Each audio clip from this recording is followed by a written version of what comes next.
ஒன்றிரண்டை பற்றி மட்டுமே நான் ஒரு புத்தகமாக எழுதினேன். அது ஓரளவுக்கு நன்கு விற்பனையாகி இருக்கிறது என்பதால் இந்த பெரிய மேடையில் என்னையும் ஏற்றி ரத்னமய்யர் அவர்கள் சோதனை செய்திருக்கின்றார்கள். ஆண்டவன் செய்கின்ற சோதனையை விட இந்த சோதனை கொஞ்சம் கடுமையான சோதனையாகும். ஆண்டவனுடைய சோதனையை மனிதன் தான் மட்டுமே தனிமையிலே உணர முடிகின்றது.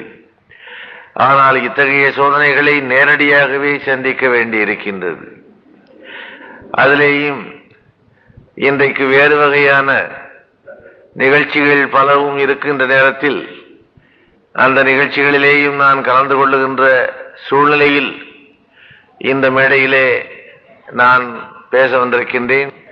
தவறுகள் இருந்தால் என்னை நீங்கள் மன்னிக்க வேண்டும். தெய்வ பக்தி என்பது எங்களுடைய உடம்பிலே ஊறிய ஒன்றாகும்.